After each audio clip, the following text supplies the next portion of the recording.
So with the 2020 elections now just about 18 months away, fake news CBS is busy as always trying to frame the news against Trump. And criminal Michael Cohen checked into prison today. President Trump's former personal lawyer Michael Cohen today began his 3-year prison sentence for campaign finance violations, bank fraud, and tax evasion. So that right there should have been the news, a 10-second story. But instead, the producers, writers, and reporters at CBS saw a great opportunity to spend 2 minutes rehashing this old story all over again and just to turn it into a big, long anti-Trump diatribe. He did not go quietly. Here's Jeff Pegues. On his way to prison this morning, Michael Cohen took a parting shot at President Trump, the man he once said he'd take a bullet for. You see how CBS is trying to paint this picture that Michael Cohen is some sort of good guy who took a bullet for the real bad guy, Trump, like he's some sort of folk hero. I hope that when I rejoin my family and friends, that the country will be in a place without xenophobia.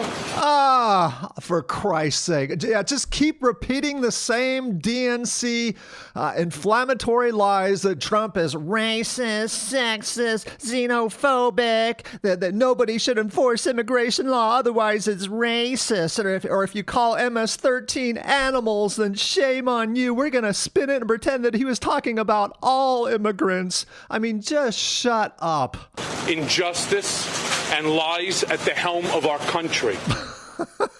You know what this is? This is his audition tape for CNN when he gets out. And you can tell this guy's a lawyer. Look at how he's deflecting attention away from himself. He's doing a Kansas City shuffle. Now it's all about Trump. Injustice and lies at the helm of our country. You're the criminal who committed tax fraud and all this crap, not Trump. I mean, talk about injustice to the country. You robbed the country of tax revenue, you lying piece of crap. You're a cheat. You cheated America, you deflecting douchebag. The guy at the helm of our country was found to have been squeaky clean. Cohen later arrived at the federal prison in Otisville, New York, where he'll spend the next 3 years. Mr. Trump's former attorney and fixer orchestrated. Why does CBS have to keep using the term fixer? They're trying to imply that Trump did something illegal and Cohen covered up for him. No, he didn't. There was nothing illegal on Trump's part to cover up in the first place. Orchestrated the hush money payments to adult film star Stormy Daniels and Playboy model Karen McDougal. You know, when will the media address Stormy Daniels as backstabber Stormy Daniels?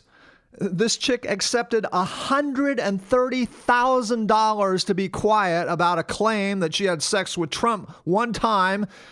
And what did she do? Did she honor that? Was she a woman of her word?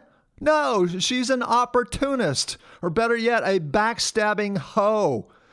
You wouldn't trust this chick in a foxhole for 2 seconds. Both of whom alleged affairs with the president, which he denied. The detention center, one of America's 10 cushiest prisons, according to Forbes, also houses Michael the Situation Sorrentino of MTV's Jersey Shore and Billy McFarland, who defrauded investors out of millions for his failed Fyre Festival. By the way, it's too bad that Cohen didn't get sent off to a place like Rikers Island, because word on the street is that criminals don't like Cohen because he's a backstabbing snitch.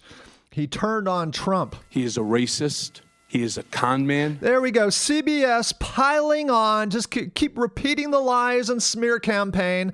And again, the con man who defrauded America is Michael Cohen. That's why he's going to prison. Cohen turned on Mr. Trump last year after FBI agents raided his home and offices.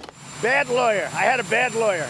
Cohen cooperated extensively with special counsel Robert Mueller, his name appearing 800 times in the final report. Yeah, investigated to death, and they found nothing on Trump. Trump squeaky clean. House Democrats still fuming over Attorney General William Barr's exoneration of the president. So now CBS has digressed into venting about Barr. What does this have to do with Michael Cohen? Are pushing for Mueller to testify, something the president objected to this weekend. Over 400 former federal prosecutors said today that given Mueller's findings, Mr. Trump would have been charged with obstruction of justice had he not been president. That's like saying that if my aunt had a Y chromosome, she would be my uncle. Well, what's the point? We're talking in hypotheticals. And for what it's worth, 400 former federal prosecutors signed a letter? What do you think are the odds that these former federal prosecutors who all signed a letter together, what do you think are the odds that these are all Democrats putting on a show? This is about as meaningful as the 6 million leftists who signed Tom Steyer's need to impeach petition. Whoop-de-doo. You hate Trump and you all got together and agreed to a meaningless hypothetical question. And why didn't CBS get some opposing opinions? Why didn't CBS ask Alan Dershowitz what he thought about a stupid hypothetical question? And while we're at it, can we ask the hypothetical question, why the hell wasn't Hillary charged? Because CBS's propaganda, they frame the news, they have selective outrage, and they omit news that doesn't fit their left-wing agenda. The AG's refusal to hand over the full, unredacted Mueller report prompted House Democrats to schedule a contempt hearing for this Wednesday. Here in Otisville, Michael Cohen will begin serving his first full day in prison tomorrow at 6 a.m. Jeff. All right, Jeff Pegues, thanks. Thanks.